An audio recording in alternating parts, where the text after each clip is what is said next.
Hi, my name is Rosalind Gilbert. I'm Supervisor of Addiction and Recovery Services for the Actors Fund.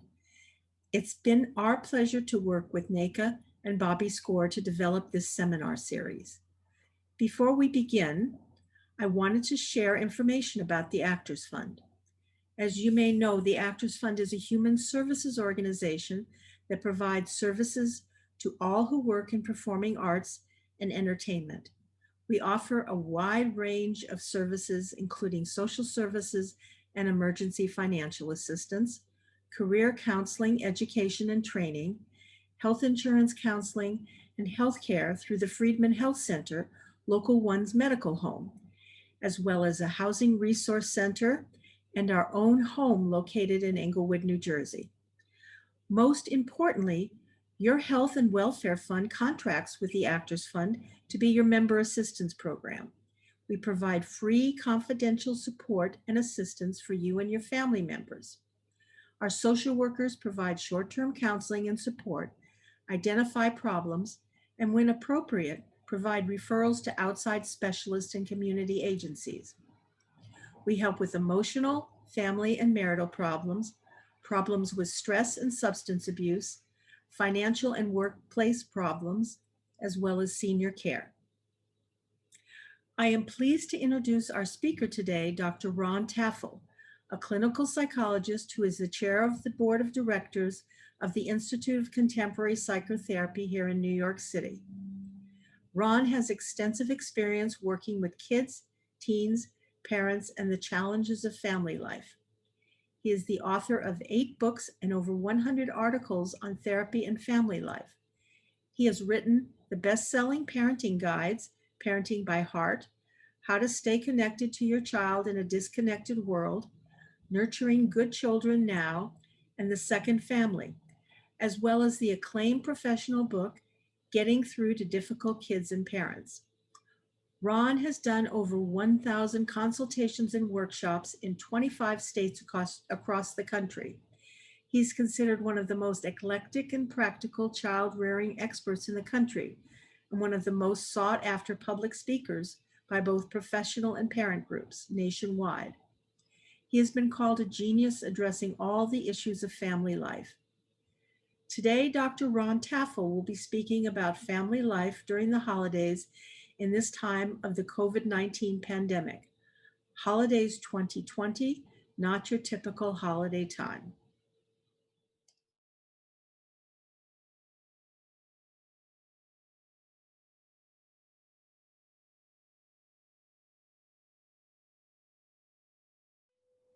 The holidays haven't quite come up yet, but how does someone navigate through that, especially if you're someone who loves the holidays, right? I understand what you say when you say like there's no wrong way to grieve, but how do you navigate that without feeling like you're wallowing or you're not doing a good job at it? All Because right. that comes up too. What the most important thing is to reach out to somebody. It's very hard for us to do that. Women have an easier time in general than men do. I have a harder time reaching out when I am feeling either grief or anger. And I have to be careful of that. And one of the things that I think is happening to men in particular is that we need to become more mindful of what we're experiencing and then tie it to some kind of connective action. So letting your feelings out is not so great when it's all alone. You may need to do that, but you need to be able to reach out to somebody, someone in your network. You can't just think of only one person, but there's someone in your network that you need to be able to reach out to and say, listen, I want to talk about some stuff. What is different about this, because there's also sometimes a lot of shame that people feel about their feelings. This is a collective trauma. Make no mistake about it. This is a trauma that is happening to everyone, and it's happening in a collective way. If you're feeling it, the chances are that somebody else is feeling it in a similar way as well. So you need to reach out. And it sounds like a cliche, but it's true. Um, I, What? Go Okay. ahead. Keep interrupting, Nick. It's all right. I was No, I gonna say, want you. well, what could that look like, right? Especially with COVID right now, and reaching out may normally say going out to dinner or making a phone call, but people now have Zoom fatigue. What other ways or options do people have? And what if they don't have people? Not everyone has someone to reach out to. Not everyone has a village, right? And Right. You so, don't need a whole village. Yeah.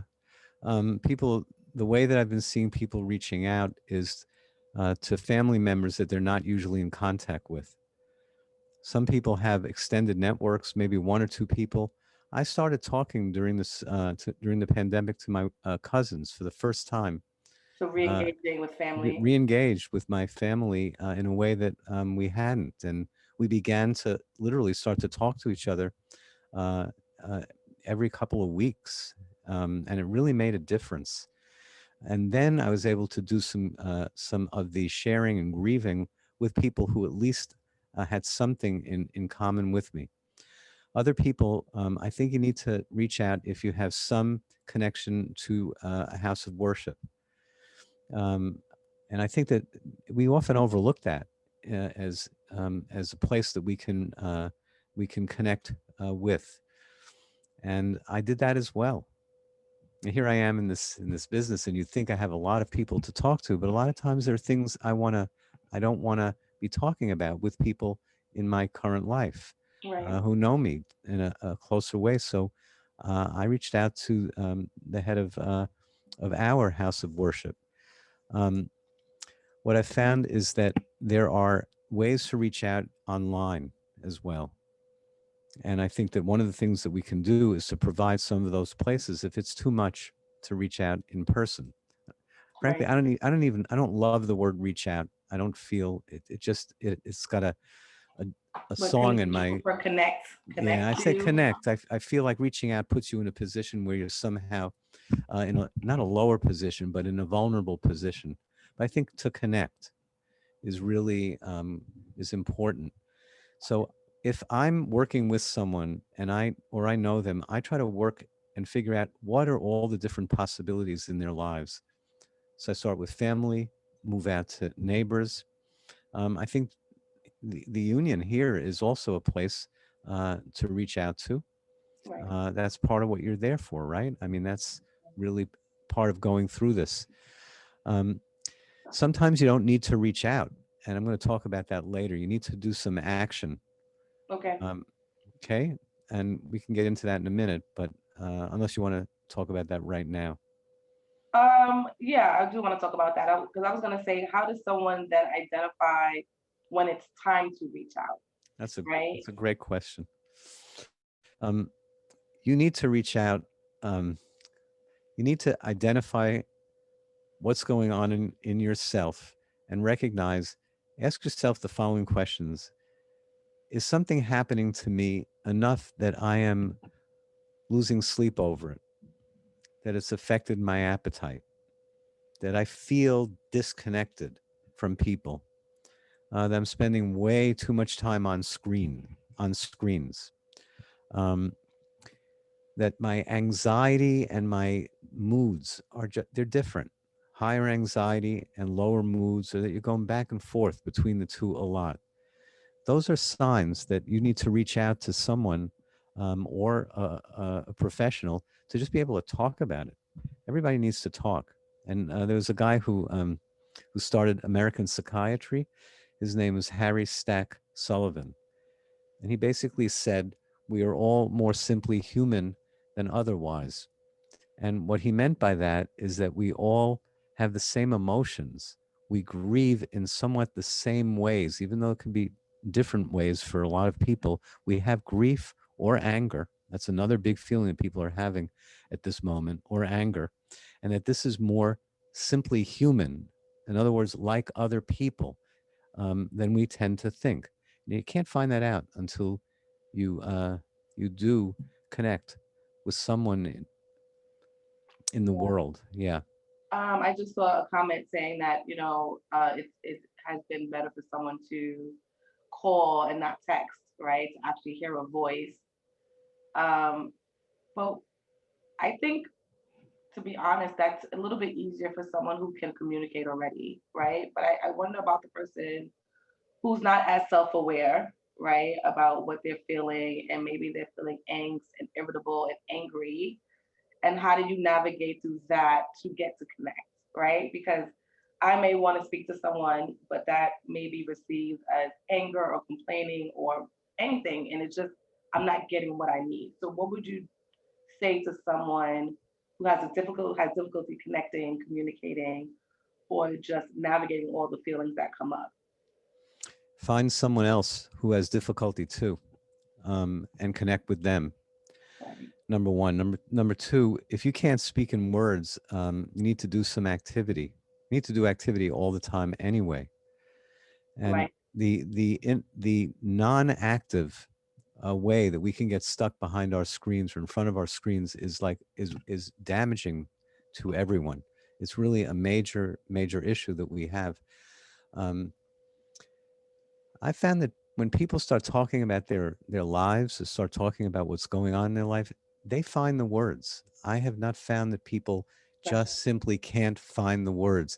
You just need to have someone who actually, and this is critical, will actually listen to you Right. and who won't finish your sentences, who won't Right. tell you what you're thinking, who makes you feel in some way just a little slightly better. I look for good listeners. And that's one of the things I think that people have a hard time saying, which is, I deserve to have someone who is a good listener listen to me, or a good enough listener. And then I found that people talk. I mean, I think it's somewhat of a myth that people don't talk. They haven't found someone to listen.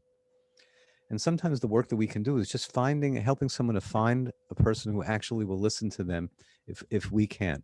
I'll do that. I'll make myself through the union available to people to help people find places or people that will help them to talk, put words onto their feelings. Right. And that is something that we can do together. So the feeling I'd want to get across is that no one has to be alone. It's hard to find a person. It's harder to find someone who listens well, but it's still possible. Okay. I mean, I think you said you might get into this, but what, and there's a comment I'm going to go to, but what would you suggest someone can do in between those calls, right? So that 2 o'clock in the morning when you just can't sleep, or during the day when you have to homeschool and is worried about children and the news, and you're inundated with, you know, everything that's happening in the world right now. How do you navigate through that Yeah. um, in the If in you, between if, time, right? yeah. I mean, if you don't have someone and you can't find someone, which again I think is is is definitely an issue, but it's something that we can. There are possibilities. Um, Here are the things that people, and I've worked with so many people, and I've dealt with this now in my own life. Try to build something. Uh, there are skills that because you're not using them right now, in the sense of being on a set or being paid for it, you need to be able to build something, build a passion, Okay. right? People need to build. You need to be involved in something that has some kind of purpose. So distracting yourself by doing something that is already a skill set that you have in your own life is really critical. I know people right now who are building things in their home. They are building passions. People I know have started to take up languages. They started to learn to play an instrument that they never played. They're building technology stuff. Whatever it is that you can afford to do is something that you need to do, because your work has been your passion in a way. It needs to be replaced with something else that is a passion that can get to your heart. Um, People I know have started to write. They never wrote in their lives. I've got people writing stories about their own lives. I have people who are 90 years old that are beginning to write their autobiographies. They're isolated. They have I think that's nobody a to really talk good to. one. What? I think that's a really good one. I think if Yeah. you speak to a lot of the people in this union, they've had extraordinary lives, and I don't think they really know it until they start telling the story. And I think it would be great for them to start writing about it. Yeah. Listen, I've written a lot of books and I wasn't a very good writer at the beginning. And I started to speak it. So my uncle, my wife's uncle, he's 96. He's starting to write his own autobiography. I've had kids that are starting to write comics about their lives now, trying to do visual graphic arts. Um, I've one kid that I know. He's not a kid; he's in his middle 20s, and he's learning another language. Um, I found that getting off of texting and the screens. Right now, I think that phones, for me, I'm only speaking about me. Phone is actually easier for me than much easier than texting. That's my language. If I need to be on anywhere, is the screen like we're talking about, like we're talking on now, or a phone. I can feel the person that I'm speaking to. I have trouble doing that with texts. And a lot of people have trouble. And there are some people that just the opposite love texting.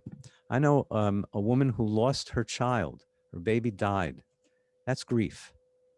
And it wasn't a baby, it was an 8-year-old son. Uh, and she found solace and connection through texting. That was her way. That nobody told her that this is the way that you should do it. She discovered that. So I see here that, oh, someone here says that talking on the phone helps instead of texting all day. Me, I go out of my mind if I text too much. Some people love it. So So how can we connect this back to the holidays, right? We have, Thanksgiving, Christmas going into the new year. I mean, this time is difficult for a lot of people anyway, without COVID, without all the other stuff that's it happening. is, yes, Nneka, And yeah. so this usually is the time when people feel the lowest, generally. And so do you have any advice or very clear kind of skills or tools that people can walk away with on how to navigate through this Yeah, it's the holidays are a little like New Year's Eve. There are all these expectations as to what it should be and what it should be like, and so you end up being disappointed.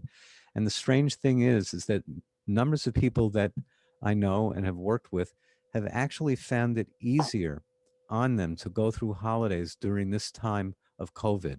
Most people won't, but many people do because they don't have many expectations about what it should be like. time? Okay. Their So let's feeling is, okay, maybe I'm alone, or I'm with people a lot, but I don't have a big expectation for this holiday. And I am really counseling people to have as low expectations as one can have for this holiday. And I think that's healthier. I think it's healthier to go into this feeling like, okay, we're giving this one up for this year, but next year it might be different. We're hoping it will be.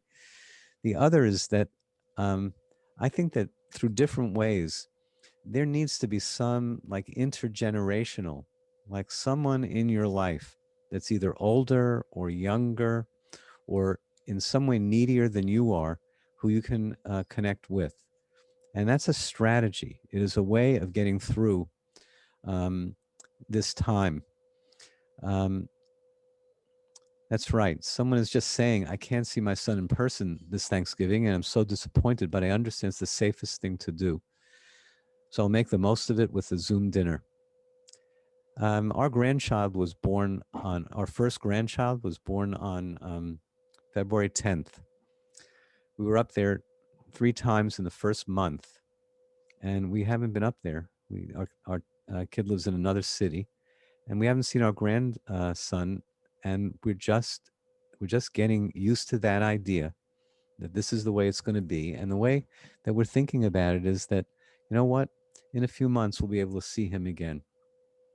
And he won't remember, and neither will we, the pain of this time. It's like we'll forget it as soon as we're together again. And that's the way I think you can think about this. If you can't see your son in person, I know how that feels. And the next time you see him, you will forget within 5 minutes the this gap that we've all had to go through together. You need to keep that in mind. There's something about the strength of resilience that we have. So go ahead, Nneka. I have a question from a member who asked, how to navigate feeling really scared when you don't have the resources when you're a caretaker, not just as a parent, but maybe taking care of an elderly parent or a sick family member or whoever, but you're the caretaker in the home.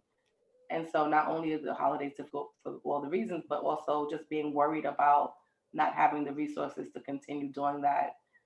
And how do you not put that on the person that you're taking care of? Again, whether that's your children or elderly parent or whomever.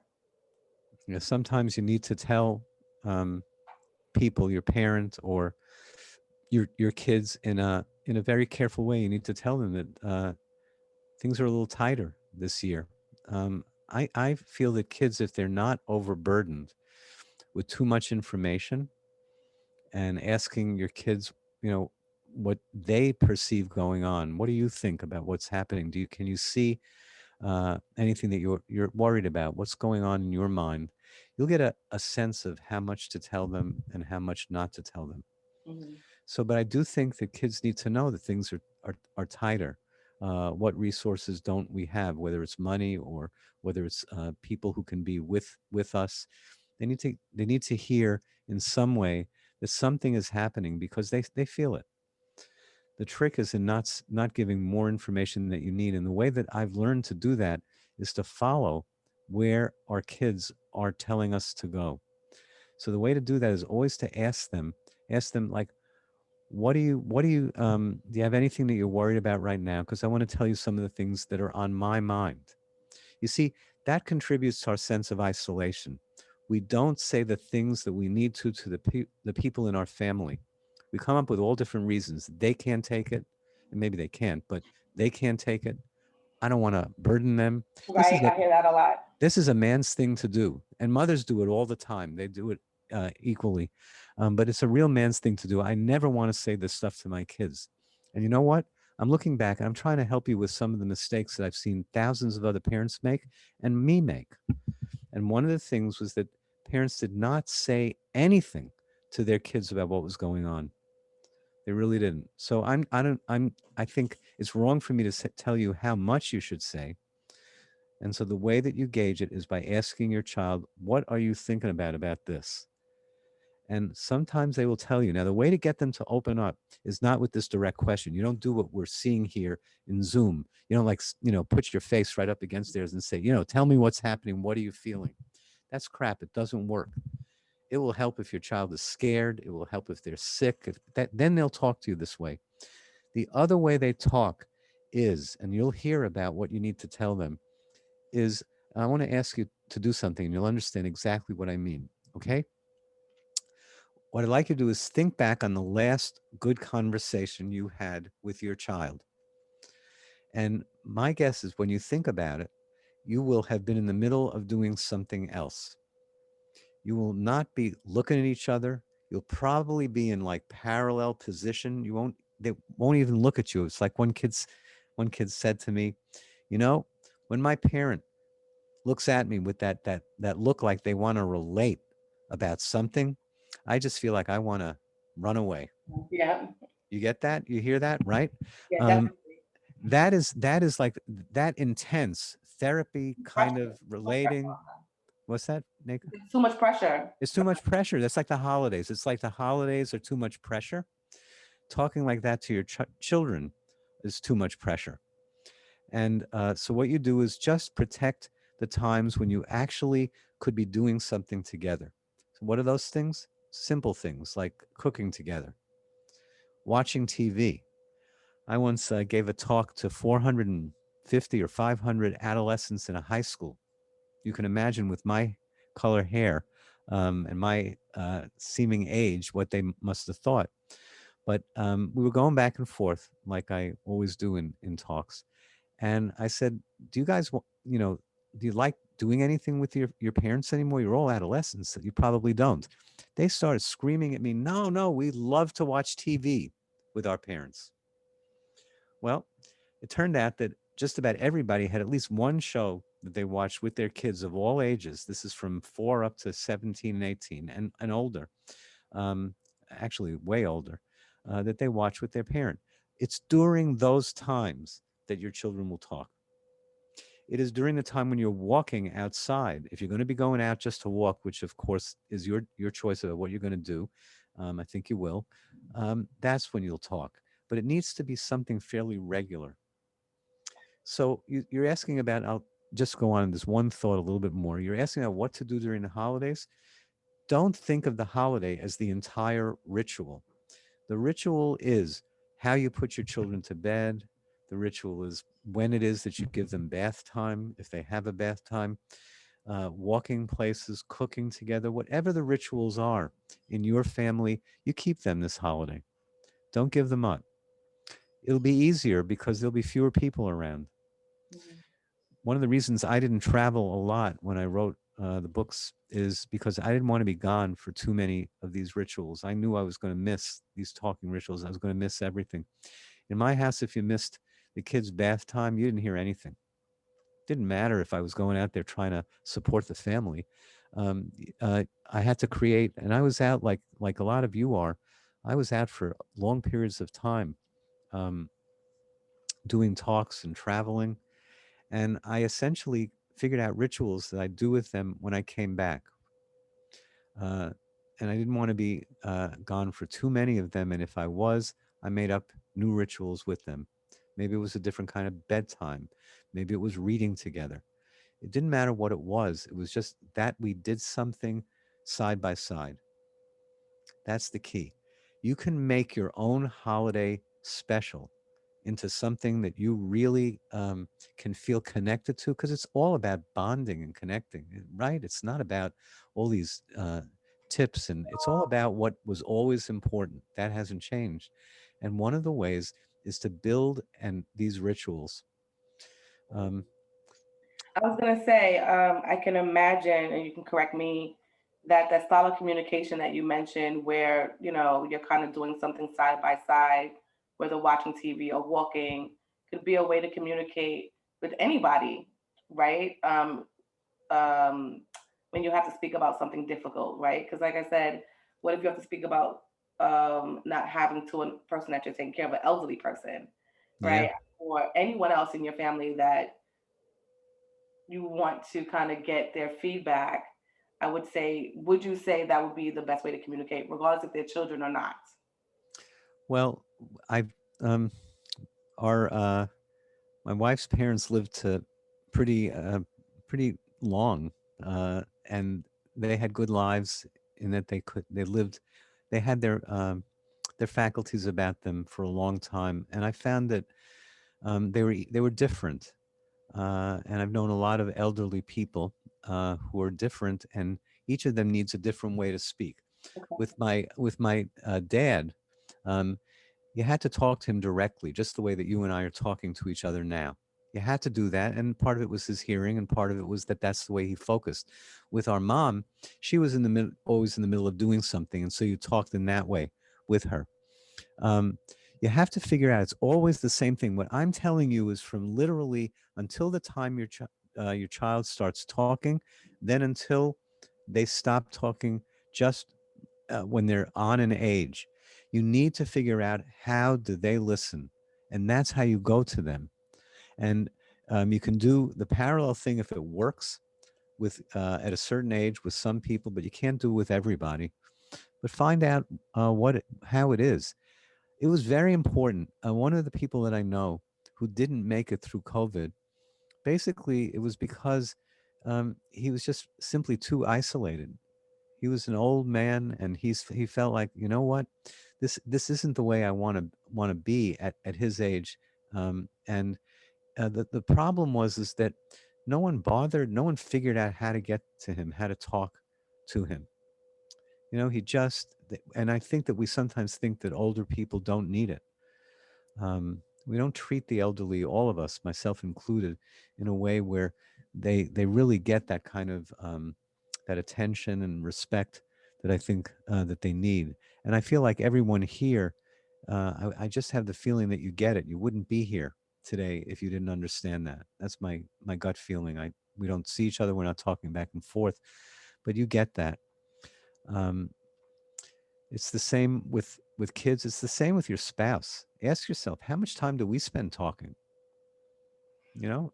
Right. I mean, I can, so for a lot of the members who were working 15, 20 hours a day, I can imagine when they were able to go home, that time was used and it was probably really nice because they were missed, and it was just a very short period of time. And so I think I can imagine that looks really different now that you're home all the time, It does. and you're learning kind of the culture of your home in a different way. And you kind of have to, I would guess, assimilate back into the structure, right? That's right. In a different way. And so, do you have any tips about that Yeah. and how difficult that can be? It's very difficult. One of the things that we're having trouble with is that we are at home not much of the time, and we never were. um, not in the way that we are now. This is new. This is part of the collective trauma. We think of trauma being something terrible that happens to us, not the idea that maybe would be at home all the time. It's traumatic in terms of work, um, sure, but it's also difficult in terms of making connections. And as you said, Nneka, being able to in some way assimilate back into the house. I think that's something that actually uh, people in the union are fairly good at doing. It's just quicker. When you come back from a job that you've been working on, day and night to get it done on time, you have to. At least I feel like you have to then assimilate into the family, even if it's been like a day, 2 days, or a week, or whatever it is. You've been gone for a while. Well, now you need to assimilate to this everydayness, this everyday life that people are dealing with, and you'll feel it even on the holidays. So, what does that mean to assimilate? It means that you feel like you have something to offer, that you feel like you understand the language that's being spoken in the house. And by that I mean, kids and the parents who might be around more develop their own language together. Right. And you often can feel hurt about that language, that you don't understand it. You can feel left out. I've felt that many times in my own family, that what was going on between the talking between my wife and our kids, I felt like, what are they talking about? Well, now, even if you're home all the time, you might still, or much of the time, you might still have to sort of learn the language that they're speaking, and not take it as an affront, um, not take it as feeling like, they don't care about me anymore. A lot of times, fathers, and I don't, there may be mothers as well here today, we don't understand the impact we have. We don't get it. And the worst case scenario, and I'm saying this for all of us, myself included, is that we lose it. We want to make our mark. We feel hurt. We want to be felt. And so we impose ourselves with, under the guise that we're going to teach, we're going to have an impact. Sometimes it's reflexive and we just lose it. And that part of it, the thing that I've heard from kids over and over again, is how the impact of their parents losing it, and I'm talking about going from 0 to 60 in a second, Right. right?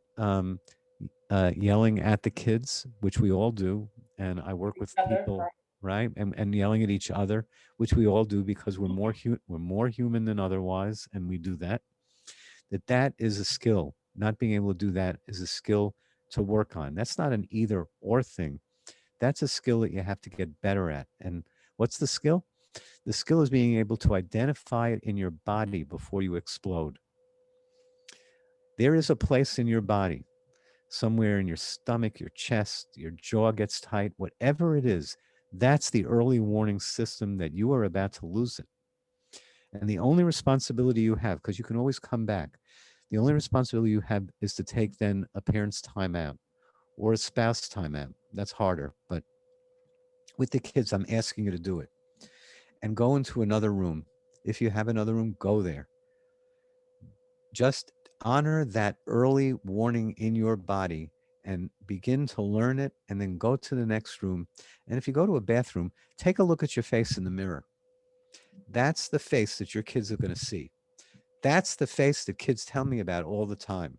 That's the face that I saw when my father got mad at me. And it's what I've been working on with fathers and mothers for the last 30 years, which is how to identify, take a parent's time out or a spouse time out, go somewhere else until you calm down. And then after you calm down, you can go back and you can go to your child. And if you want to have a constructive conversation with them, you can say to them, listen, I left before. And you can tell your child, I'm leaving right now because I want to just cool myself down. You can be honest with them. I want less, pardon it, but less bullshit around the house and more reality about what it is that we feel. And you say, I was about to lose it and I'm going to cool myself down. And it's not a loss of power when you do that. Mhm. That's the other thing to remember. You haven't lost any power. You just gained power. The moment you say that you need to cool yourself down, you're in charge of you. And that is the person you need to be in charge of, not them. You don't need to teach them anything at that moment. You need to teach yourself. Right. And I'm talking to you the way I would be talking to myself about it. And I'm trying to get through on Zoom, and it is tough to do. So pardon me if I'm doing it in a little bit too direct a way, but I mean it. Then when you come back, then when your child is calmed down, because they have to calm down too, then what I'd like you to do is to try this. Ask them, you know, I want you to think about this because I'm thinking about it. How could we handle this differently tomorrow? How could we handle this differently tomorrow? So you literally say, well, I got a 3-year-old. They don't understand a 4-year-old. What are they going to know? I got an ornery adolescent. They're just going to give me crap back. But the reality is that very often, beside the crap that you will get back, you will also get some ideas that you didn't think about. And more than that, all the research is telling us that kids who are asked, how do you think we can handle that, just at least once, are able to handle themselves better. And they've got a lot to handle right now because they're not in school. And so do you. You weren't taught to be a substitute teacher. Right. Now all of a sudden you have to deal with that again for a period of time we don't know. So this thing about how to handle your anger, how to handle my anger, how to handle our moods about it, this is really critical. So, Nick, I don't know if you Say were we wanting to really say have to something. be self-aware, right? So you're Yeah, basically saying almost being able to do a body scan, it's right? about Like what are right. those That's a good way. triggers? That's a good way to put it. It's like it's in your body. It's there. Yeah, The body keeps the score. That's one of the most well-known things that we know in the field. The body keeps the score. It's tied into the amygdala of your brain. We don't need to go into all of that right. right now, but it's reflexive. But it also is because I know it. It's because you want to feel like you have an impact and that you belong, that you feel that you are teaching something and that you are having an impact. And yelling just isn't the way to do it, and losing it isn't. It doesn't feel good to us either. Short term, maybe, but not long term. Right. Uh, That, I assume that's the same with your partner, right? Taking a break, taking a beat, not seeing, seeing it as being in control of yourself.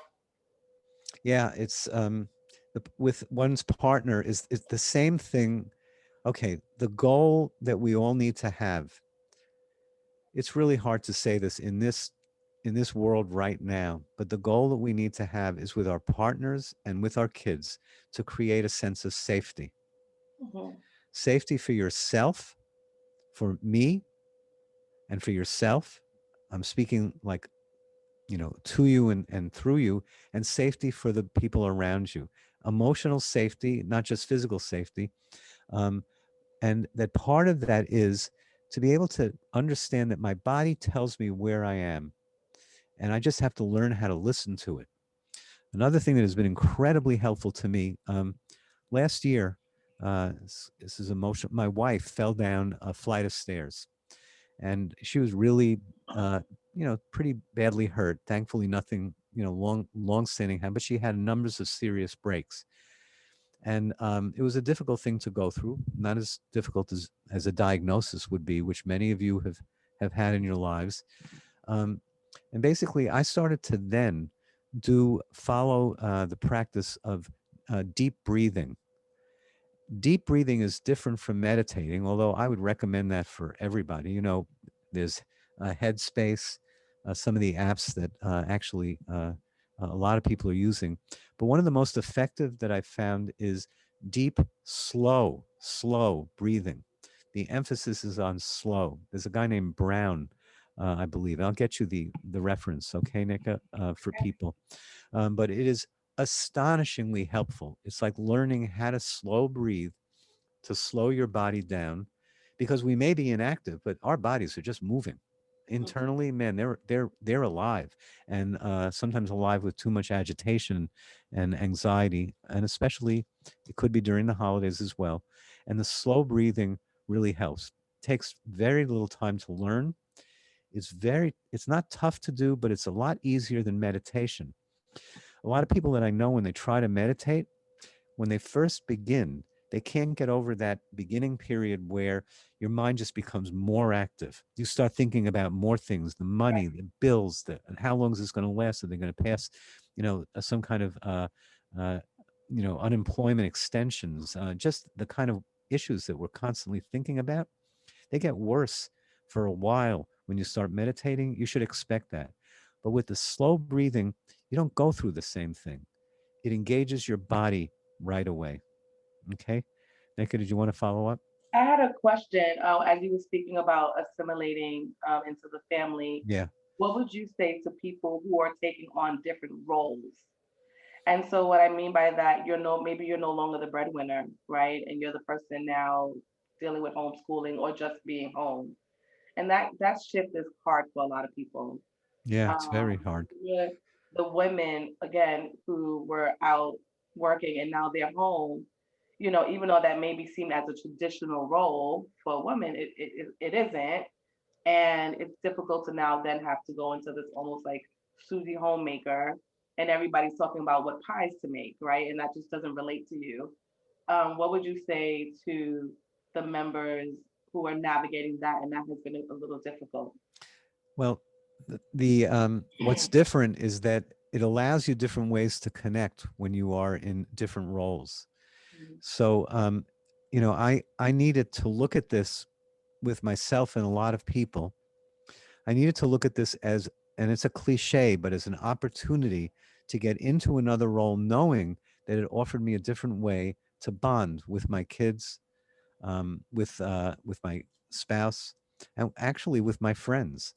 So, yeah, it's difficult to start doing things differently. It may be that you're not one of the cooks in the house. Well, I wasn't either, and I've started to learn how to cook, and at this point, it's created more of a connection here at home. Me doing the cooking. You may never have given baths, but you could. It Right. may not be you. I'm going to give you one other example. I was knew a family. I worked with them, um, with a family in which mom used to get up every day at 5 o'clock in the morning when their daughter got up. Mom, come in here. And she would get up at 5 in the morning. And um, I worked with this family for basically uh, endlessly to get dad to change his role, that he might consider being the one to go in there and take care of his daughter at 5 o'clock in the morning. Right. So he said he finally committed to doing that one time over the next 2 weeks. He said, I'll do it one time. So he came back the next time. He said, listen, I don't know whether to hate you or whether to love you. Right. The first time, she called out, I came in and she said, no, I want mommy. I don't want you.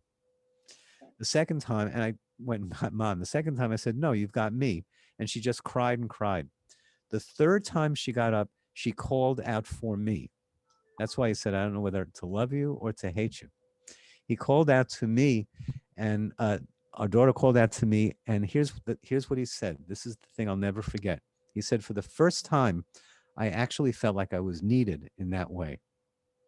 I felt like I got it. Like it didn't just have to be me in my old role and mom in her role, and that our roles could expand into a Right. different kind of connection. Right. Right. So you take those roles and you go with them, because anyway, you've got to occupy yourself in a lot of different ways, and that's one of them. Um, I meant it when I said before that some of the things, the way it's worked is that mothers have had to do the second shift. Right. The truth is they've worked, and then and so have dads. I mean, more and more that's the same thing that's happening with dads. That we work and we take on child rearing and child care and elder care roles as well. It's time to, in some way, we're in this for a bit of time now, is to, especially during the holidays, to see this as a possibility to grow in the kind of bonding that happens. Kids, the research shows that kids need to bond. They need to connect with as many of the adults in their lives as they can. It's not just with mom. That's been a thing. That's been a sideways way to blame mothers for everything that goes wrong with their children. So it's all up to you, man. It's all up to you. It's all up to you in how you create the attachment. Well, it's not. Kids will take attachment and connection from dads, from moms, from their sibs. If they can stop fighting, they can take it in all different ways. So there's a question here that says, what is the safest way to celebrate this year? Zoom, FaceTime, and how can this disappointment of not seeing friends and relatives be addressed? Well, like I say, I'm addressing this with all the people I work with, and with myself personally. Uh, there's no research yet that shows that a FaceTime connection is going to be harmful to your child. It's going to be disappointing for the moment, but pretty soon, like my view is that my own personal view is I'm taking what they're saying seriously, and we're not doing Thanksgiving together this year. Instead, we're setting up a Zoom. Uh, uh, you could call it a dinner, but a Zoom get together, whatever it is, whatever makes sense. That's our choice. That I'm not saying it should be your choice, but it's the safest thing I think to do at this point. Yeah. I'm not worried about the disappointment. I think we're talking about our own disappointment. Yes, they'll be disappointed, but they're kids, and they're whoever it is in your family, they'll get over it. They're not going to forget it. Yeah, Uh, definitely. I think it is our own disappointment. I've even offered, I'm going to come back to that, but I even offered some advice to people saying, you have an opportunity now to see as many people as you like in a way that you didn't before. So I know for me personally, the holidays, I would kind of like jump around, right? I wouldn't stay at one person's home. I can't do that, obviously, this year. And so now I get to have small Zoom Friendsgivings and smaller Thanksgiving. So instead of just one day with some people, I get to have Thanksgiving for maybe like a week, right? Or 2 weeks in smaller settings with a smaller group of people where you can engage in a different way. yeah. So I really encourage people to be as imaginative as possible, right? You can really do whatever you want since you're doing it from home.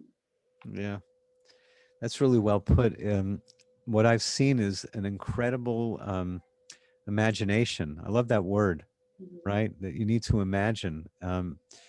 It's a kind of a failure of imagination when we think that there's only one way to Right. celebrate Thanksgiving or to celebrate Christmas. And I'm telling you right now that I think that that smaller, uh, more frequent. I see this as a contribution here. Gatherings. That's the way we're doing it, and that's the way I'm seeing a lot of people do it. So this year we're having a couple of Thanksgivings. Um, I mean, people sometimes have that anyway, but we're not limiting it just to Thanksgiving Day.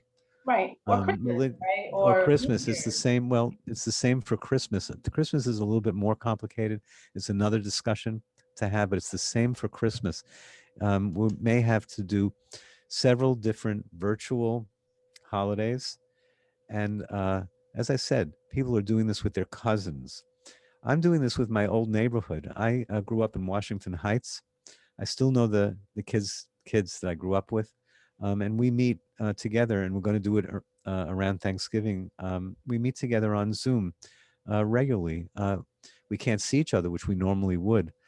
Um, just as an aside, I went to City College, and our son, who is was before he was the union contracted, was in one of the larger local unions himself, was a union organizer, and we get together with him on Zoom or FaceTime all the time.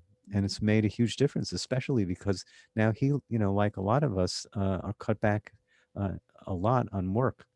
Mhm. Um, someone here is writing that he's been having his college class reunions via Zoom.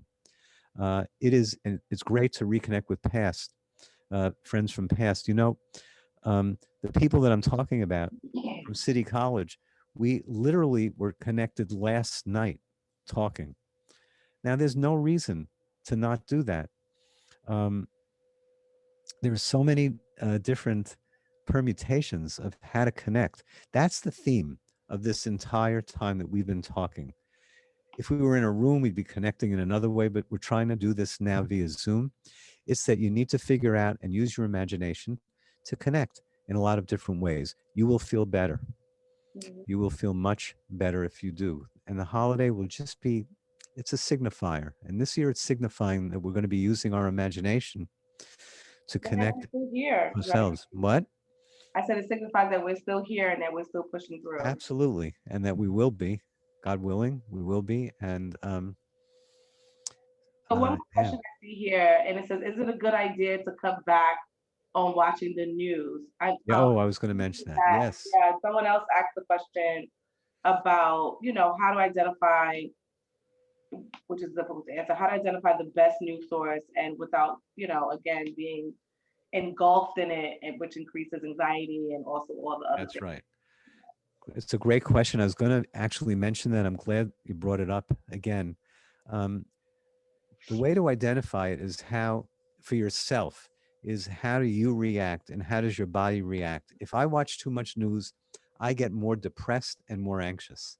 Right. And we have to limit how much we watch around here. And that's for adults. Um, so the way to understand it, I can't tell you how much time, but I can tell you, you watch your mood, you watch your body, you feel it. And if you're feeling it, it's basically not something that you should be doing. We've cut down to, just getting the news. I've also cut down on the amount, this is another thing, on the amount of going down that rabbit hole on my phone, because I could be looking up every statistic, every bit of news, and to cut down on the number of notifications you get.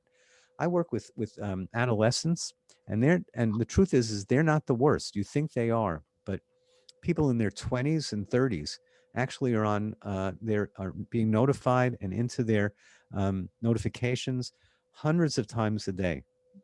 So what happens is you're training your brain to give you these spurts of dopamine, which then gets you more uh, agitated and excited or feel good.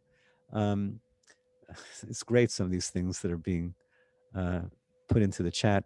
It's better to cut down on that and not to go down that rabbit hole. And I'm as so glad you brought up dopamine, right? yeah, So what other healthy ways can our members, increase dopamine? the other healthy ways to do that are the things we already know, but sometimes are too depressed to do, which is if you don't exercise, you're in trouble. If you just sit around, just think about it. The way that we're talking about is sit around on your phone. You can connect, but just via texting and being on your phone, and you don't move. Well, everyone here, when you worked, you moved a lot. You did not mostly sit still, right? All of a sudden, you go from a life of moving to a life of sitting still, and your body is going to keep the score. So dopamines come from being able to. It's dopamines which are better, and cortisol, which is the stuff that says that you're too tense. You get more cortisol going through you if you are in fact sitting still. You get more of the good stuff going through you. Um, uh, you get more of what you need if you exercise and if you connect. When we were able to create connections between parents and kids, we could watch their bodily functions start to shift. I feel that way when I have a good conversation with someone. Um, I feel like, and I mean over on the phone or in every way moves me, that will also increase the level of dopamine. Doing something that you feel a passion for, whatever that might be. Like this is the time, as one 20 something young adult told me, I feel like I've got to start working on those hobbies I always said I wanted to do, but never really got serious about. This is the time to be able to try to do that, thinking like you do it just a little at a time and you get moderately okay or whatever it is. It doesn't matter how good you get, it's just doing it. Right. So those three, exercise, connecting, and a passion, are really critical. And they make your body feel just plain better. and then your mind follows, or your mind is contained and active, and then your body follows. There's a comment here about the PBS NewsHour, uh, and the person watches half of it. That's incredibly wise. Uh, I mean, the truth is that when we switch from cable to PBS, my first feeling is that I get bored because it's not the same rush as for a while as cable. But then I find that we're all calmer and we're not quite as down about the news as we can be when we watch too much of it. So those three ways. This is a great comment. I take a break from digital machines in the AM for at least an hour after waking. This is really, you guys are really on target. The research shows that people look at their cell phones. The majority of people look at them within 5 minutes of waking. Yeah, me too. Right. I I'm know trying. it's not good. I know Right. and yet it's very hard not to. And what I've done is this person is recommending at least an hour. Well, that's a good time for you. It's very hard. It is hard. I know it's difficult, but it matters. It Yeah. matters. They can measure. They can measure it with scans of one's brain. What's being impacted and what isn't. I'm so Another. I'm so happy someone said about the 60 minutes before bedtime because Oh I yeah. wanted to ask you a question Sure. about those who are currently struggling with like sleep, right? When you don't really have, not everyone has a schedule anymore. I mean, I know some people have implemented some just for better sleep, but what would you recommend Yeah. for those? Again, because the mind is racing, right? You're sitting still for the first time in a long time. So all the things that you've been able to avoid are kind of now rushing in. Yeah. So how would you navigate that? What would That's you? great. That's great, Nick. That is okay. There's research and then there's the experiential realities. It's very hard to do this. The research tells you that you shouldn't be on more than a couple of hours a day. But I'm going to say that the all that we're learning is that you have to figure out times to do what we call device downtimes. So there are certain times in your house where the devices are down, the screens are off. You could start at 5 minutes. I don't care. You could start at a half hour, or as someone said here, 60 minutes. Whatever it is, you just have to have some time where you are not on the devices. A good time people use is during dinner. Dinner time together is not going to be any less helpful during the pandemic as it was before. And when I say together, it doesn't need to be with everybody there, but just something that is a communal event between at least two people in your family. Dinner time is a thing that is related in all the research to um, to the onset of fewer addictive and problem behaviors. Is to be able to bring your kids up and just be able to expect, even if it's 10 minutes with kids grazing or running around, um, uh, and being able to do something that feels like it is a ritual. And now I want to ask you something because we can see some of the chats, although it's going, I don't think anybody else can see them, right? No, I Nneka, think so. everyone. Um, I'm not sure, but it Okay, but depends. I want to ask a question. I don't, excuse me for interrupting. I wanted to ask you two things. Have you discovered any video games? This is going to sound like I'm in some way disregarding what I just said, but do you have any video games that you've found for your children that have not been violent and that you've been able to play together? If you found any of them, could you just share them? And we'll go on with the talk, but could you share them? Because I give a lot of talks to schools. And when I ask this question, if there are enough parents in the audience, it explodes. People want to learn about nonviolent video games and video games that they can do with their kids. Um, do you want to, Nika, do you want to read that one? Oh, Sim? About getting dressed? About getting dressed. So Yeah. someone just mentioned today was a good talk, but they decided to put on clothes every Excuse day. me, said it was a great talk. Great talk. But wearing pants and an iron shirt versus t-shirt and shorts, which I'm glad I did the same, right? I think um, Yeah, I think that's good to be able to take a shower. I've even recommended, not take a, I hope you all take a shower, first of all. I mean, getting dressed. I recommended to some of the members, like getting your hair done, having a spa day in your bathroom, putting on makeup, even if you have nowhere to go, right? If you look good, you feel good. And it just gets out of the mundane of the everyday of just kind of throwing on a t-shirt or just rolling out of bed and starting the day, right? That kind of lethargic feeling Yeah. that everybody's experiencing. Yeah. Uh, this is, there have been days at the beginning of the pandemic, I had to move my entire not for profit. What I run is a not for profit, and it has an awful lot of people in it who we, we had to move 750 hours, as I told you at the beginning. That's how many people we see a week. We had to move everyone to remote, all of our classes to remote within a week and a half. We started to shut down on March 9th, and we finished by the end of the next week. Everyone was moved to remote. During that time, I forgot to shower. I didn't realize what time it was. And during the time after that, we all go through that. But um, when you're not working, and you're working less, as many people have been, or not at all, you just need to be able to do something with your biology and your self care. I was just talking with a number of people the other day who weren't working because of the pandemic, and I said, "What are the signs that you're just letting it go?"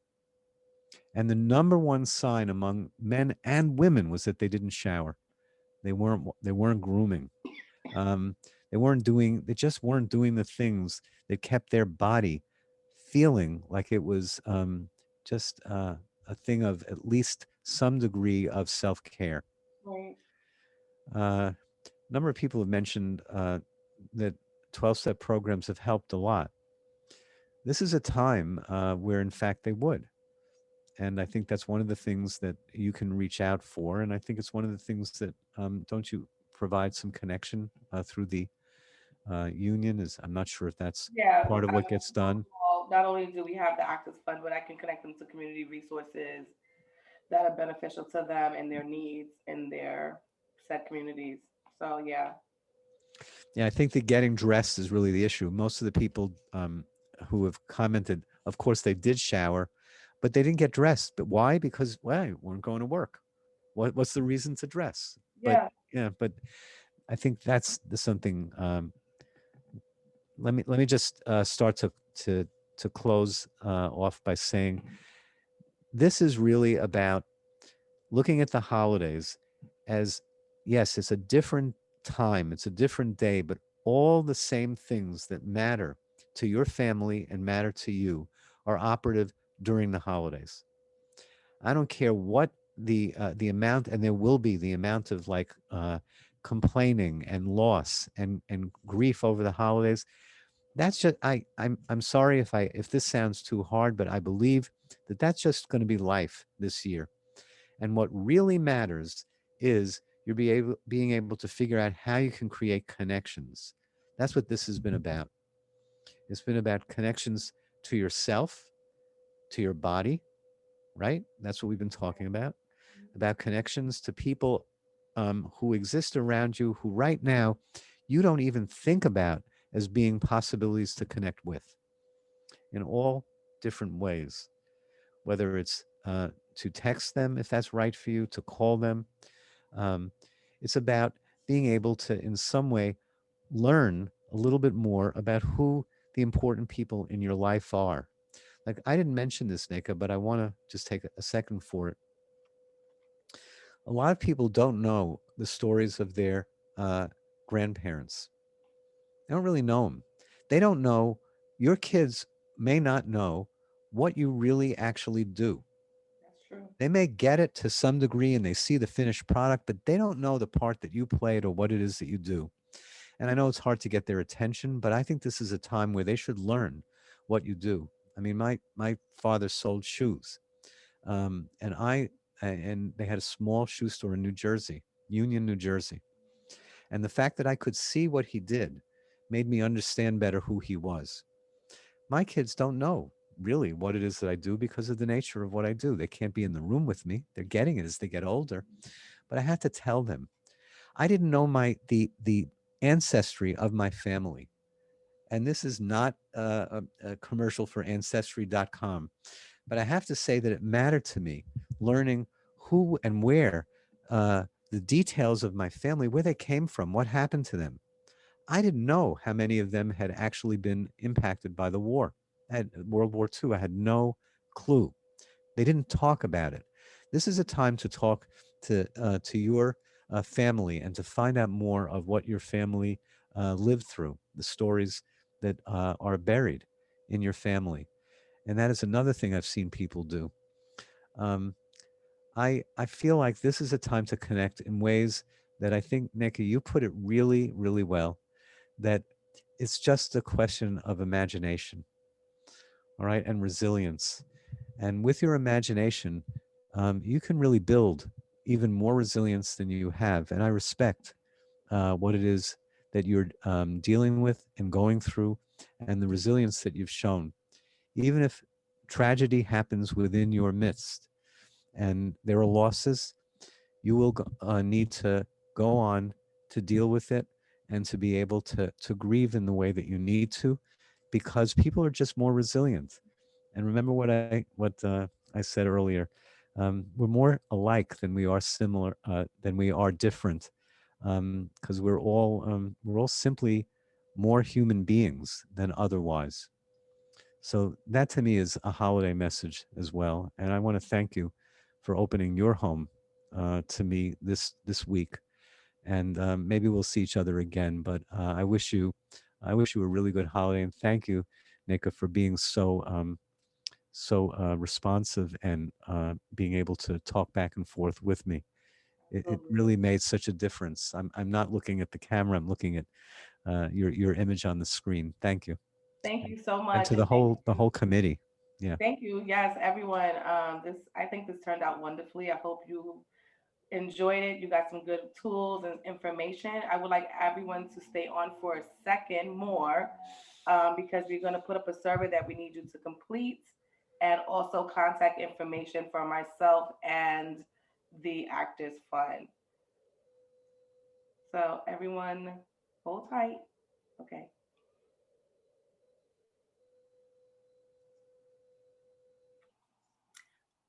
I'll say goodbye. This was a wonderful exchange, and thank you, Ron, and thank you, Nneka. There were a lot of good questions and a lot of good responses. Good. I can't wait until our next webinar, and hopefully everyone will join us. And in all this, stay at home series.